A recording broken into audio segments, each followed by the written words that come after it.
Welcome to the Dog World and You YouTube channel. Are you preparing for a new baby while having a furry friend at home? Maybe you're thinking about bringing a dog into a household with young children? Concerned about your dog's fear of other people's kids?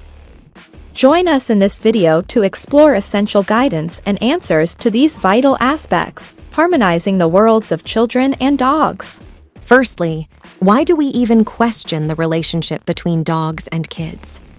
Children look markedly different from adults. If a dog has never seen kids, it might struggle to recognize them as humans because babies have a different smell, different proportions, usually larger heads compared to adults, and different body language. They can crawl or, when they start to walk, move unsteadily and lack a good sense of balance. Older kids can be unpredictable, loud, and entirely puzzling for dogs. Dogs often undergo traumatic experiences with kids because young children may not comprehend their own strength and can accidentally hurt a puppy, especially if it's a small breed. If a puppy growls at a kid due to being hurt and is subsequently punished by its owner, this can lead to traumatic experiences for the puppy. Harsh punishment may result in negative emotions around children, potentially causing the puppy to display aggressive behavior towards a child.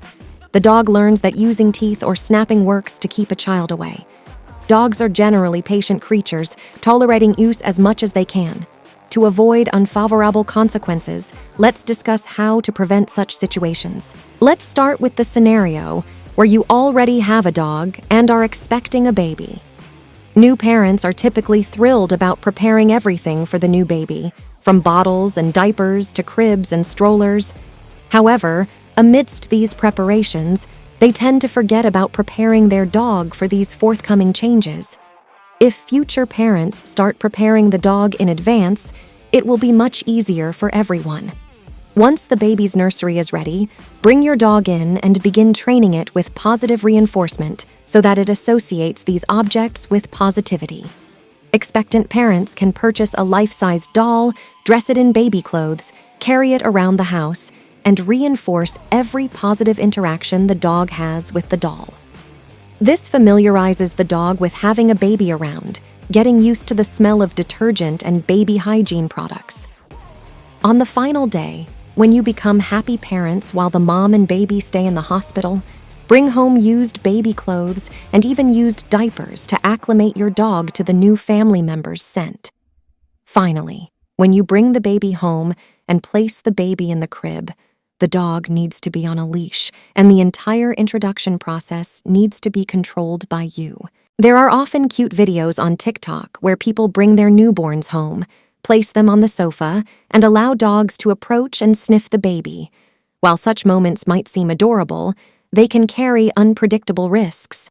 A dog seeing a newborn for the first time, looking small, emitting unfamiliar sounds and smells, could trigger unpredictable reactions from fear to a hunting instinct. To prevent deary consequences, every step of this introduction must be controllable. If the dog is around the baby should be protected in their crib without any dog access. If the baby is around the dog should be on a leash, possibly even with a muzzle. Even after a successful first meeting, ongoing issues might arise as the baby grows, presenting new challenges for the dog. As your kids start to crawl, it marks a new stage for your dogs. Parents must introduce changes to acclimate the dog to the baby's new mobility. When the baby starts to walk, they might stumble and fall onto the dog, so preparing the dog for such scenarios is essential. Your goal should be to foster a deep bond between the dog and the baby. However, this phase can be challenging when babies attempt to grab the dog's ears, poke its eyes, or sit on top of it.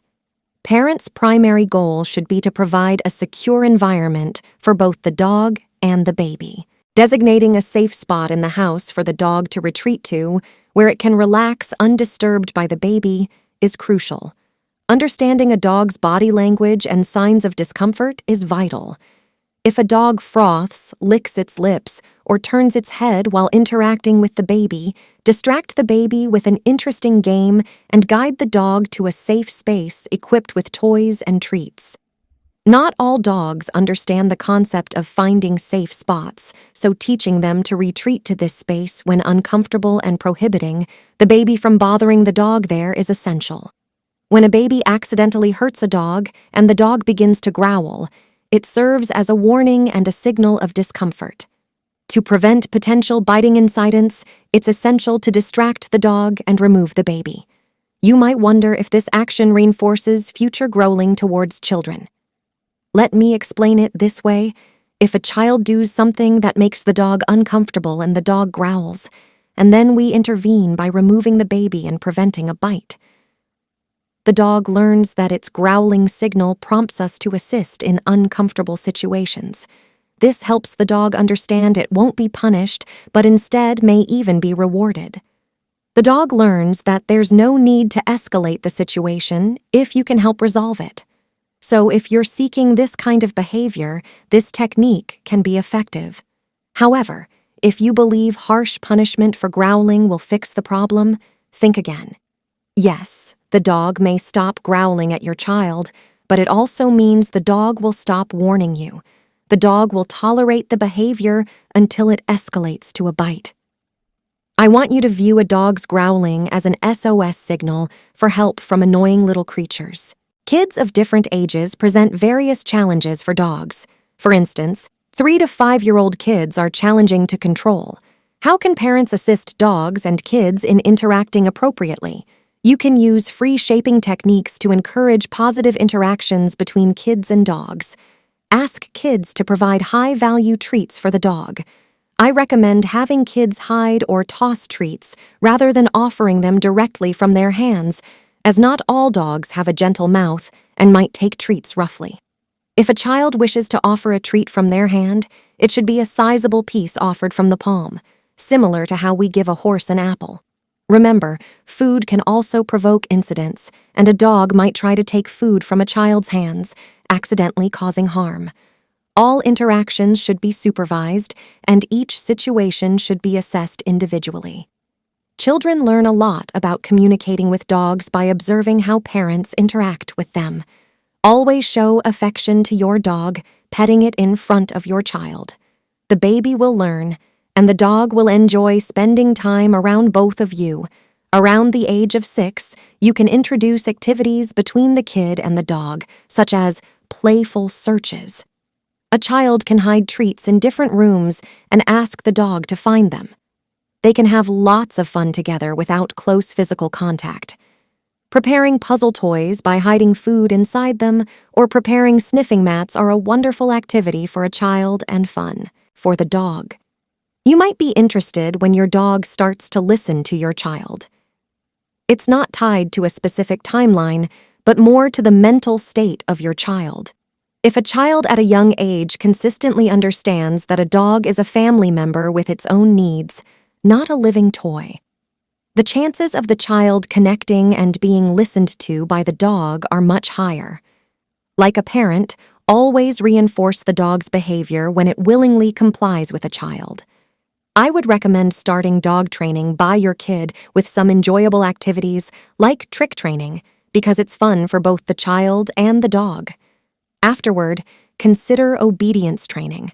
But once again, all activities should be under your supervision. Introducing a dog to a family with small children. When introducing a puppy or an older dog to a family already with a baby, I would recommend opting for a puppy if you have small kids or selecting an adult dog with a known positive history of interaction with children.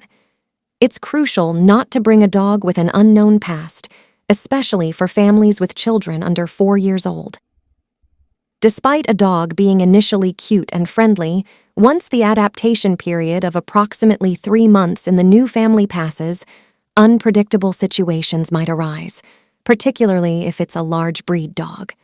While I advocate for rescue dogs, it's advisable to introduce an adult dog into your household when your children are older or seek professional assistance. An experienced trainer from Dog World and you or our dog behaviorist can assist in selecting the right dog and making the adoption successful. If your child is excited about having a puppy, it's vital to educate the kid that a puppy isn't a toy and will require additional responsibility. However, be prepared as your child might forget these responsibilities. When purchasing a puppy for your child using your own money, be ready for the possibility that this dog will stay with you after your child grows up. It's essential to reconsider the breed and your capabilities. Avoid getting a Doberman for your child if you won't be able to manage handling this particular breed.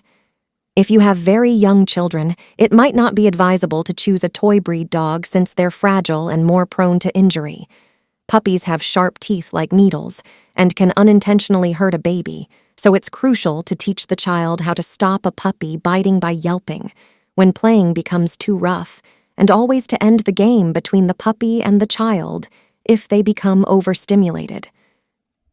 In cases where a dog shows a strong inclination to harm a child or has a history of biting, seeking professional help to identify the problem and find a solution is essential. Dealing with a dog's fear of other people's children. Children are highly emotional and often approach our dogs without permission to pet them. To address this, first, use hand signals to stop them and use warning words like not friendly or careful to signal the child to stop and maintain a distance between the child and the dog, explaining that the dog is afraid of kids. You can also position yourself between the child and the dog to create a physical barrier. If you have a dog with an unknown past or a dog that is afraid of kids, there are strategies you can employ. One effective method is utilizing children's playgrounds by bringing the dog to a distance where it can feel safe, allowing it to observe kids while still being able to focus on you. Reinforcing calm behavior and engaging in enjoyable training, such as free shaping tricks, as opposed to obedience training, can be beneficial. Gradually reducing the distance as the dog begins to feel more secure can also help. However, in cases of more complex, fear-based behaviors, seeking professional help is recommended. It's always advisable to prevent negative experiences for your dog, as these can lead to increased fear and anxiety, especially in interactions with children.